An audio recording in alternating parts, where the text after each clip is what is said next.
the evil wind the second part Enlil brought Jabil as his aid. He called the great storm of heaven, the people groan. The great storm howls above, the people groan. The storm that annihilates the land roars below, the people groan. The evil wind, like a rushing torrent, cannot be restrained. The weapons in the city smash heads and consume indiscriminately. The storm whirled gloom around the base of the horizon, the people groan. In front of the storm, heat blazes, the people groan. A fiery glow burns with the raging storm. Alas, storm after storm swept the land together, the great storm of heaven, the ever-roaring storm, the malicious storm which swept over the land, the storm which destroyed cities, the storm which destroyed houses, the storm which destroyed cow pens, the storm which burned sheepfolds, which laid hands on the holy rites, which defiled the weighty council, the storm which cut off all that is good from the land, the storm which won the arms of the black-headed people. Its king sat immobilized in his own palace. Ibisun was sitting in anguish in his own palace. In Enamtila, his place of delight, he wept bitterly. The flood dashing a hoe on the ground was leveling everything. Like a great storm it roared over the earth. Who could escape it? To destroy the city, to destroy the house, so that traitors would lie on top of loyal men and the blood of traitors flow upon loyal men. I don't know how you feel about this account, but there are other tablets with stories that say birds were falling from the air and animals were dying in their pens. People walking hunched back and dying in the streets. Notice a repeat of what we already read. Notice, the lament for Sumer and Urim, C.2.2.3. The storm approached Urim. The trees of Urim were sick, its reeds were sick. Laments sounded all along its city wall. Daily there was slaughter before it. Large axes were sharpened in front of Urim. The spears, the arms of battle, were prepared. The large bows, throw sticks and shields gathered together to strike. The barbed arrows covered its outer side like a raining cloud. Large stones fell together with great thuds. Daily the evil wind returned in the city. Urim, confident in its own strength, stood ready for the murderers. Its people, oppressed by the enemy, could not withstand their weapons. The lament for Sumer and Urim, C.2.2.3. O bitter storm, retreat, O storm, storm return to your home. O storm that destroys cities, retreat, O storm, storm return to your home.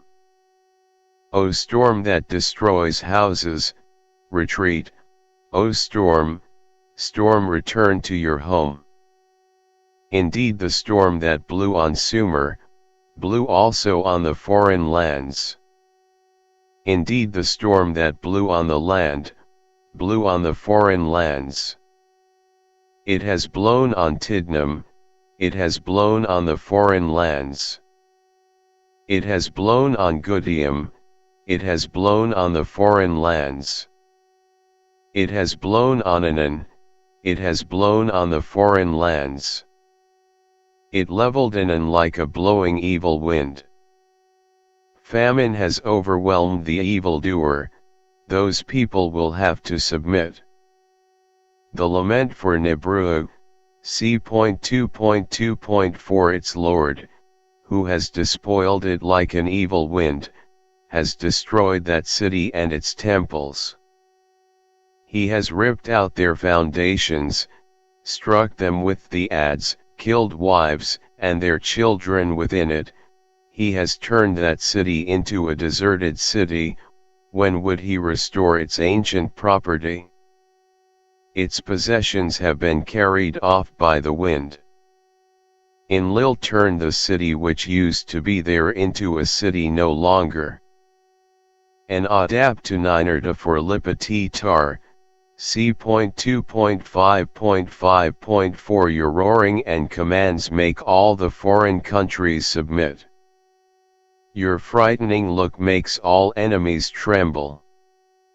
Udaulu, when like all the evil winds you rise to like Jabil, the lord of, the hero, after you have completely devastated the rebellious lands, all the great gods will duly praise your supremacy. Your father decided your destiny.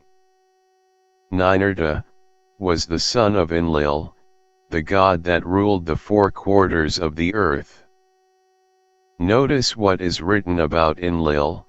Then Jupiter, when he had 5 times made a circuit of the earth, and bestowed governments upon all his friends and relatives, and left laws to men, provided them with a settled mode of life and grain, and given them many other benefits, and having been honored with immortal glory and remembrance, left lasting memorials to his friends, and when his age was almost spent, he changed his life in Crete, and departed to the gods.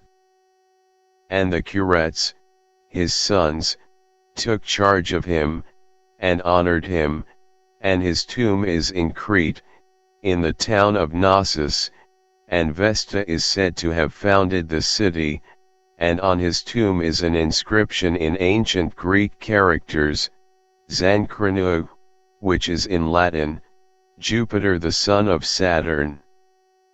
Saturn is Anu, the Sumerian god that rules heaven. Now getting back to Ninurta the warrior, who was a son of Enlil, and it seems he was at war with wild people of the mountains, probably people that didn't want to conform to their laws. I think Ninurta used some type of weapon that caused the gods to have to leave their homes for 70 years. Many people died at that time. Notice, the hero Ninurta led the march through the rebel lands. He killed their messengers in the mountains, he crushed their cities, he smote their cowherds over the head like fluttering butterflies, he tied together their hands with hiron grass, so that they dashed their heads against walls. The lights of the mountains did not gleam in the distance any longer. People gasped for breath, those people were ill, they hugged themselves, they cursed the earth, they considered the day of the Asag's birth a day of disaster. The Lord caused bilious poison to run over the rebel lands.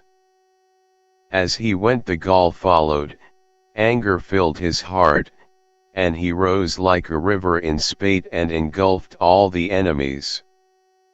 In his heart he beamed at his lion-headed weapon, as it flew up like a bird, trampling the mountains for him. It raised itself on its wings to take away prisoner the disobedient, it spun around the horizon of heaven to find out what was happening. Someone from afar came to meet it, brought news for the tireless one, the one who never rests, whose wings bear the deluge, the Ereur. What did it gather there for Lord Ninurta? It reported the deliberations of the mountains, it explained their intentions to Lord Ninurta, it outlined what people were saying about the Asag. What do you think? These are the same people that went through the Noah flood and used humans as slaves for a long time. Don't be fools by stupid people that think these tablets are poems or myths. These people were called the Anunnaki that ruled for a very long time. The rest was called the Igigi gods or the Anunna, the regular people, but were not humans. They have a king's list that go back about 450,000 years from our date. The question I ask you is, will they ever be back? I say yes, and we are warned by Thoth in his emerald tablets. Notice, he says, Thoth said, the celestials pass through the fire at every revolution. He said, deep beneath the rocks, I buried my spaceship, waiting the time when man might be free. Over the spaceship, erected a marker in the form of a lion, yet like unto man. There beneath the image rests yet my spaceship, forth to be brought when need shall arise. We are the men that is free, that's us. Over the spaceship, I erected a marker in the form of a lion, yet like to man. There beneath the image rests yet my spaceship, forth to be brought when need shall arise. Know you, O man, that far in the future invaders shall come from out of the deep? Then awake, you who have wisdom. Bring forth my ship and conquer with ease. Then awake, you who have wisdom. Bring forth my ship and conquer with ease. Deep neath the image lies my secret. Search and find in the pyramid I built. It shows he didn't expect a friendly return, however I figure it won't be back for at least 1,000 years because of their orbit. So what do you think? I will put up a YouTube that describes the battle with the Asag. I hope I helped you. Stay in the light, it will lead you to the real God.